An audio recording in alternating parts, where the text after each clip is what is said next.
Hello learners, welcome to this session of Textbook Super Coaching. This is me Tulika, your UGC NET Paper 1 faculty, and these are the timings of my free live sessions on YouTube and Textbook app. Learners, don't forget to like, share and subscribe to our channel. अगर आप Textbook Super Coaching platform पढ़ने हैं, UGC NET set JRF PhD entrance exams या assistant professor के exams की तैयारी कर रहे हैं तो हमारे चैनल को सब्सक्राइब जरूर से कर लीजिए. For any subscription based courses you can contact on this number. Learners, ये है मेरा टेलीग्राम ग्रुप. किसी भी तरह की इंपॉर्टेंट अपडेट्स हम आपको अपने टेलीग्राम ग्रुप के थ्रू शेयर करते हैं, so don't forget to join my Telegram channel. Learners, आज हम एक बहुत इंपॉर्टेंट टॉपिक के बारे में बात करने जा रहे हैं, that is plagiarism and it's types. So paper 1 में हमें रिसर्च पढ़नी है और रिसर्च में प्लेजारिज्म एक बहुत इंपॉर्टेंट एस्पेक्ट है जब हम रिसर्च एथिक्स के बारे में पढ़ते हैं. चाहे आप नेट की तैयारी कर रहे हो, सेट की तैयारी कर रहे हो, रिसर्च कर रहे हो या असिस्टेंट प्रोफेसर के एग्जाम्स की तैयारी कर रहे हो, इन सभी चीज़ों में ये कंसेप्ट पढ़ना और जानना बहुत ज़रूरी है. तो आज के इस सेशन में हम प्लेजारिज्म, उससे रिलेटेड क्या पेनाल्टीज़ हैं, कितना परमिसिबल वर्क है जो हम ये मान के चलते हैं कि उस पर कोई किसी तरह की पेनाल्टी हमें नहीं लगती है, और क्या क्या टाइप्स ऑफ प्लेजारिज्म है, इन सभी को हम आज के अपने सेशन में कवर करेंगे. राइट. सो सबसे पहले ये समझते हैं कि प्लेजारिज्म का मतलब क्या होता है. तो प्लेजारिज्म का मतलब होता है साहित्यिक चोरी. यानी अगर हम किसी और के विचार, चित्र, सिद्धांत, शब्द या कहानी, that means if we take somebody else's ideas, thoughts, pictures, theories, words and or anything which they have created, जो किसी और ने क्रिएट की है, किसी और की बनाई हुई चीज़ को अगर हम अपने राइटिंग में इंक्लूड करते हैं अपने काम की तरह, बिना उन्हें क्रेडिट दिए, तो इसे हम कहते हैं प्लेजियरिज्म या साहित्यिक चोरी. तो जब भी कोई भी कंटेंट प्लेजराइज्ड हो जाता है तो उस रिसर्चर की पूरे काम पे एक प्रश्न चिन्ह लग जाता है. So the entire work of the researcher becomes questionable. So क्या कैसे कैसे इस चीज़ को देखते हैं, पहले ये समझ लेते हैं कि साहित्य चोरी के स्तर क्या है. तो जैसे कि हम देख सकते हैं, वी स्टार्ट विथ 4 लेवल्स. सबसे जो पहला लेवल है जिसे हम लेवल 0 कहते हैं, यहाँ पे अप टू 10%, यानी अगर आपने कोई अकेडमिक पब्लिकेशन के लिए या थीसिस या पेपर कुछ भी लिखा, अगर आपका मिलता जुलता कंटेंट 10% है, अप टू 10% है, तो इसमें किसी तरह की पेनाल्टी नहीं लगेगी. इसको हम क्या कहते हैं, इसमें थोड़ी बहुत समानताएं मानी जाती है. तो 10% तक अगर आपका कंटेंट किसी और के कंटेंट से मिल रहा है तो उसमें किसी भी तरह का दंड नहीं है. नेक्स्ट लेवल पे हम बात करते हैं लेवल 1 की. ठीक है, तो लेवल 1 पे हम आते हैं तो 10 से सीधे हम चले जाते हैं 40% तक. ठीक है, तो अगर 40% तक आता है तो इसको हम क्या कहते हैं, लेवल 1 का प्लेजियरिज्म कहते हैं. अगेन 40 से लेकर 60 की अगर हम बात करें तो ये हो जाता है सेकेंड लेवल का, यानी कि लेवल 2 की सिमिलैरिटीज. किसी और के साथ आपका जो काम है वो 40 से 60% तक सिमिलर है. ठीक है, और अगर 60% से ऊपर का आपके कंटेंट की समानता है तो इसे हम कहते हैं स्तर 3, यानी कि लेवल 3 का. ठीक है, तो जो भी आपका काम है, सबसे पहली बात तो उसमें आपकी बहुत सारी चीज़ें ऐसी हैं जो कि एक्सक्लूड कर दी जाती हैं, जिसको हम प्लेजियरिज्म चेक में नहीं डालते हैं. आपने कोई भी अगर काम किसी का लिया है और उससे परमिशन लेके ली है, या कोई भी ऐसा स्टैंडर्ड कंटेंट को लिया है, रेफरेंसेस हो गए, बिब्लियोग्राफी हो गई, टेबल ऑफ कंटेंट मान लीजिए, सेंसस का डेटा हो गया, एनईपी की रिपोर्ट हो गई, ये सारे जो या जेनरिक टर्म्स हो गए, laws, Newton's law of motion, standard equation जो कि फोटोसिंथेसिस का इक्वेशन है, ये सब क्या चीज़ें हैं, ये सब बिल्कुल मानक है, स्टैंडर्ड्स है. इनको हम सिमिलैरिटी चेक में इंक्लूड नहीं करते हैं. किसको इंक्लूड करते हैं, अगर आपका जो भी कंटेंट है उसमें abstract, summary, hypothesis, observation, result, conclusion and recommendation. ठीक है, इसमें आपकी किसी भी तरह की सिमिलैरिटी नहीं होनी चाहिए, क्योंकि ये एक इंडिविजुअल का अपना काम होता है. Right. So these are the things जो कि दिया गया है. अब अगर हम बात करें कि ये जो हम समानताओं के स्तर की बात कर रहे थे, शून्य स्तर, प्रथम, द्वितीय और तृतीय, और जिनको हमने प्रतिशत में डाला है, तो इनको पनिशमेंट किस तरह से दी जाती है, तो इसको भी जरा देख लेते हैं. अगर ये थीसिस या डेजर्टेशन का केस है, ठीक है, इसको दो ब्रॉड कैटेगरी में, ये जो मैंने आपके साथ पिक्चर शेयर की है, ये जो नोटिफिकेशन यूजीसी द्वारा इशू किया गया है उसकी ये कॉपी है. ठीक है। तो इसमें पेनाल्टीज को भी दो ब्रॉड कैटेगरी में डाला गया है। एक पेनाल्टी है कैटेगरी जहां आप थीसिस या डेजर्टेशन यानी कि आप छोटी रिसर्च या बड़ी रिसर्च कर रहे हैं। दूसरा है जब आप एकेडमिक या रिसर्च पब्लिकेशन में, तो दोनों ही केसेस में अलग अलग तरह से पेनाल्टी या पनिशमेंट्स है। तो जैसा कि हमने देखा कि चाहे आप रिसर्च पेपर लिख रहे हो या आपका थीसिस हो, दोनों ही केस में अगर आपका जो समानताएं हैं 10% तक है तो लेवल 0 में ही वो आएगा और उसमें कोई भी पेनाल्टी नहीं है, चाहे आप थीसिस राइटिंग की बात कर लो या पेपर राइटिंग की बात कर लो। लेवल 1 जो भी हमने बात किया था 10 से 40% तक, ऐसे केस में क्या होता है, आपको 6 महीने का समय दिया जाता है और आपको अपनी स्क्रिप्ट को रिवाइज करके देना होता है। ठीक है। तो अगेन यहाँ पे अगर हम बात करें, बट अगर हम वही बात पेपर की बात करें, अगर आपने रिसर्च का पेपर लिखा है तो आपको कह दिया जाता है, अगर आपकी 40% तक समानता आ गई है तो आपको कहा जाता है कि आप विड्रॉ कर लीजिए। ठीक है, आप इस मैन्यूस्क्रिप्ट को विड्रॉ कर लीजिए, चेंज कर दीजिए। राइट। तो जनरली इसको इनकरेज नहीं किया जाता है कि आप बदल के लाइए। किसी किसी केसेस में 10 या 20% तक अगर होता है, 10 से 20 के बीच में, तो आपको एक मौका दिया जाता है रिविजन के लिए। बट ये स्टैंडर्ड रिसर्च पब्लिकेशंस इस चीज को एंटरटेन नहीं करते हैं।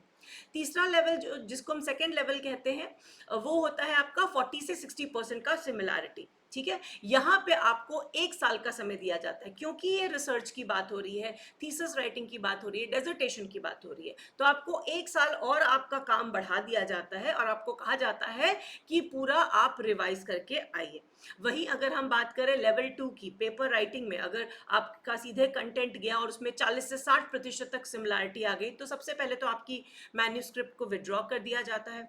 ठीक है, साथ ही साथ ये जो किसी तरह का अगर आपको वो मिल रहा है, फिनेंशियल असिस्टेंस मिल रहा है, उसको विड्रॉ कर दिया जाता है, डिनाई कर दिया जाता है कि आपको नहीं मिलेगा। जैसे यहाँ पे एनुअल इंक्रीमेंट की बात की गई है, तो अगर एक रेगुलर प्रोफेसर है, ठीक है, एक रेगुलर असिस्टेंट प्रोफेसर है और वो उनके पेपर में अगर ऐसा कुछ होता है तो उनको 1 साल तक किसी भी तरह का इंक्रीमेंट नहीं दिया जाता है। साथ ही साथ वो किसी और को, जनरली क्या होता है, असिस्टेंट प्रोफेसर के लेवल पे जो लोग होते हैं, बिगनिंग लेवल पे होते हैं, तो वो बाकी लोगों की रिसर्चेस भी कराते हैं, तो उनसे ये राइट भी ले लिया जाता है कि वो किसी और के सुपरवाइजर नहीं बन सकते हैं।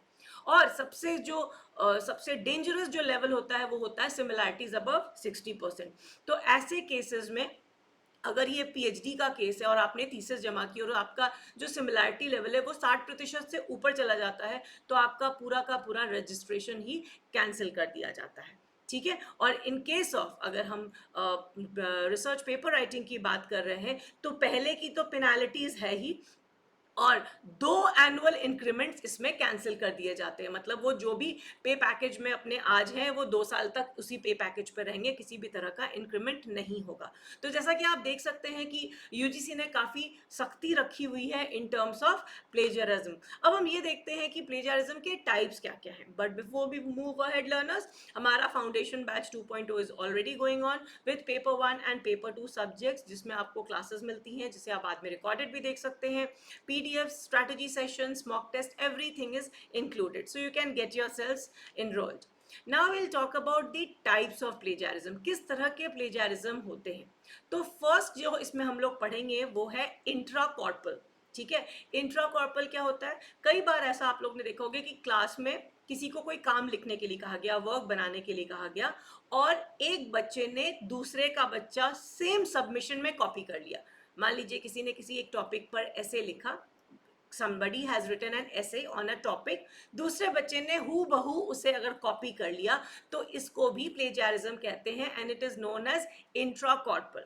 ठीक है, तो साहित्यिक चोरी का ऐसा मामला जहां एक ही सबमिशन, मतलब दोनों ने एक ही चीज को सबमिशन करना है, सेम टाइम पे असाइनमेंट मिला है, और अगर हम सेम टाइम पे एक जैसा अपने फ्रेंड का, अपने किसी भी एक्वेंटेंस का अगर कंटेंट कॉपी कर देते हैं, तो उसको हम कहते हैं इंट्राकॉर्पल। अब ये एक्स्ट्रा कॉर्पल क्या होता है? ये भी एक तरह का प्लेजारिज्म है, जहां एक बच्चे ने किसी का मटेरियल लिया है, मगर ये कहाँ से मटेरियल लिया है? किसी और एक्सटर्नल सोर्स से, जैसे कि books, journal article, world wide web, कहीं से कंटेंट लेके, बट अपना कंटेंट नहीं बनाया है, एक्स्ट्रा मतलब बाहर जाके कहीं से कंटेंट, किसी भी बाहर के सोर्स का कंटेंट लेके अगर उसको अपने वर्क में एज इट इज डाल दिया है, तो इसे हम कहते हैं एक्स्ट्रा कॉर्पल। ना ऑटो प्लेजारिज्म यानी कि स्व साहित्यिक चोरी।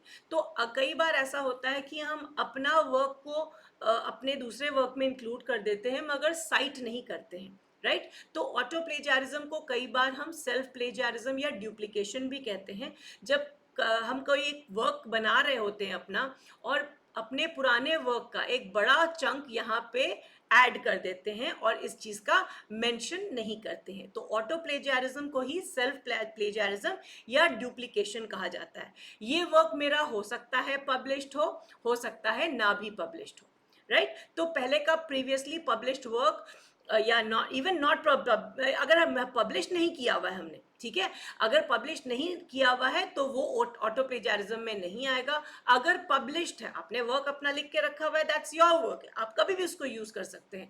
बट अगर उसको आपने पब्लिश करा दिया है तो अगर आप उसे यूज करेंगे तब वो ऑटो प्लेजारिज्म होगा।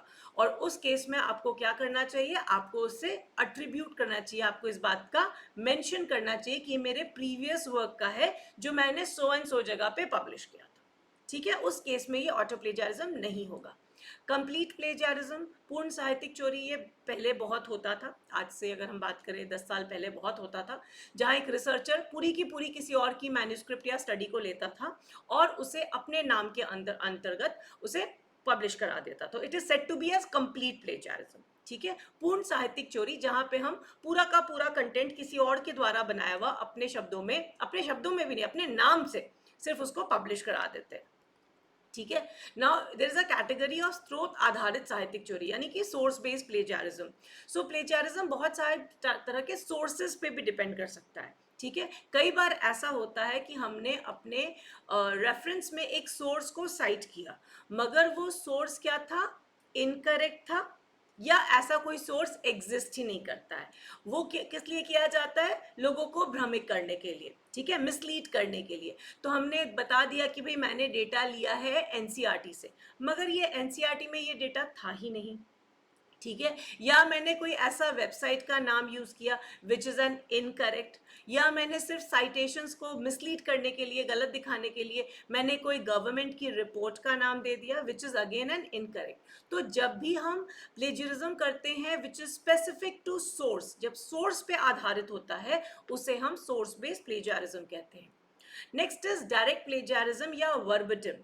तो ये तब होता है जब ऑथर किसी के टेक्स्ट को और किसी दूसरे ऑथर के टेक्स्ट को कॉपी करता है वर्ड फॉर वर्ड, मतलब एज इट इज हमने कॉपी कर लिया without using of quotation mark. तो अगर मान लीजिए किसी का वर्क है ये और मैंने इनके काम को, थोड़े से काम को अपने काम में इंक्लूड किया है, मुझे क्या करना चाहिए, मुझे कोटेशन मार्क लिख के यहाँ पे इंडेक्स साइटेशन करना चाहिए, ठीक है। जब मैं ये काम नहीं करती हूँ इसे कहते हैं हम डायरेक्ट प्लेजारिज्म या वर्बटिम, ठीक है। तो इसका मतलब होता है किसी और के ऑथर के काम को हमने as it is word by word copy तो कर लिया मगर ना हमने उसमें कोटेशन मार्क्स डाले, ना उन्हें इस चीज का अट्रीब्यूशन दिया। तो ये इस तरह से हमने प्रेजेंट किया कि ये हमारा अपना ही काम है। तो इस तरह को हम क्या कहते हैं, डायरेक्ट प्लेजारिज्म।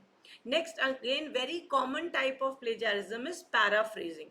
तो हमने किसी का वर्क जब पढ़ रहे थे, हमें लगा कि हमारे से मिलता जुलता है, हमने पूरा का पूरा पैराग्राफ उठाया, उसको पैराफ्रेज कर दिया यानी कि उसको रीवर्डिंग कर दी, उसके शब्दों को चेंज कर लिया, सिनोनिम्स यूज कर लिए, मगर आइडिया कंसेप्ट्स वही रह गए, ठीक है। तो किसी और की राइटिंग है, उसमें थोड़े बहुत चेंजेस करके उसे अपना वर्क की तरह डाल दिया। हो सकता है शब्द पे फर्क आ गया हो मगर जो ओरिजिनल आइडिया है वो तो उसी पर्सन का है। तो ऐसे केस में भी प्लेजारिज्म होता है और उसे हम क्या कहते हैं, paraphrasing plagiarism. Next is mosaic plagiarism. Mosaic plagiarism तब होता है जब हम किसी का कोई पार्ट, जैसे मान लीजिए मैं कोई वर्क कर रही हूँ तो यहाँ पे मैंने किसी का वर्क डाल दिया, फिर मैंने अपना डाल दिया, फिर किसी का डाल दिया, मतलब जैसे मोज़ैक बिछी रहती है उसी तरह से मिक्स कर दिया, ठीक है। और ये डिटेक्ट करना बहुत डिफिकल्ट हो जाता है क्योंकि ये पूरी तरह से इंटरले कर देता है, एक काम दूसरे काम में पूरी तरह से हम क्या कर लेते हैं, मिक्सअप कर देते हैं। कई बार हम मोज़ैक प्लेजारिज्म को पैचवर्क प्लेजारिज्म भी कहते हैं और ये जानबूझ के किया जाता है और ये पूरी तरह से डिसऑनेस्टी की बात है ठीक है, ये बेईमानी की बात है कि किसी का कुछ ले लिया, फिर हमने अपना कुछ डाल दिया, फिर कुछ ले लिया, तो इस तरह से खिचड़ी बना देते हैं. So that's a case of mosaic plagiarism. Accidental plagiarism, ये ज़्यादातर उन रिसर्चर्स से होता है जो शुरुआती तौर पे काम कर रहे हैं. उन्हें सही तरीके से ना तो पैराफ्रेज करना आता है, पूरा का पूरा आइडिया ले लेते हैं. बट एक्सीडेंटल प्लेजारिज्म इंटेंशन से भी हो सकता है, अनइंटेंशन से भी हो सकता है. मतलब हो सकता है हमें नहीं भी पता हो बट हम प्लेजारिज्म अटेम्प्ट कर रहे हो. तो वेदर इंटेंडेड और अनइंटेंडेड, किसी भी तरह से प्लेजारिज्म का कोई एक्सक्यूज नहीं है. कई बार एक्सीडेंटल हो जाता है, हम निगलेक्ट, हम ध्यान नहीं देते हैं, गलती हो जाती है, या कई बार हम अनइंटेंशनल पैराफ्रेजिंग कर सकते हैं. तो काफ़ी हद तक चांसेस रहते हैं इसके. So the best way is कि आप जब भी प्लेजारिज्म वाले स्टेज पे आ जाएं, प्लेजारिज्म तो नहीं, अगर जब भी आप अपना कोई वर्क लिखते हैं तो कोशिश यही करनी चाहिए कि कम से कम किसी का भी कंटेंट को हम लें, अपने खुद का वर्क लिखें, सिंपल शब्दों में ही लिखें, उसको बहुत ज़्यादा हाई फाई बनाने के लिए किसी और का कंटेंट नहीं लें. और अगर किसी का कंटेंट ले रहे हैं तो उसे सही तरह से उसे क्रेडिट ज़रूर दें, अट्रीब्यूट करें. राइट. सो कहा जाता है whenever in doubt cite it. Right. तो ये कहा जाता है कि कभी भी डाउट में हो, आप किसी का कुछ पढ़ रहे हो, आपको लग रहा है कि पता नहीं मैंने कितना लिया है, नहीं लिया, आप साइटेशन में डाल दीजिए, उसे जरूर से साइट कर दीजिए. राइट. आई होप आपको ये सारे टाइप्स ऑफ प्लेजारिज्म समझ में आ गए होंगे. इससे रिलेटेड क्या क्या इम्प्लीकेशंस हैं, what are the penalties associated, that also we have covered. So this is a homework question for all of you. इसे सॉल्व करेंगे और इसका आंसर आप मेरे साथ शेयर करेंगे in the comments. And before we conclude, our foundation batch 2.0 is already going on with paper 1 and paper 2 for all the subjects, wherein आपको मिलती है 100% live classes, mock test, practice questions, and many things along with it. Right. I hope you all enjoyed the session. Don't forget to like, share, and subscribe, and do join my Telegram channel for all important updates. Thanks for watching.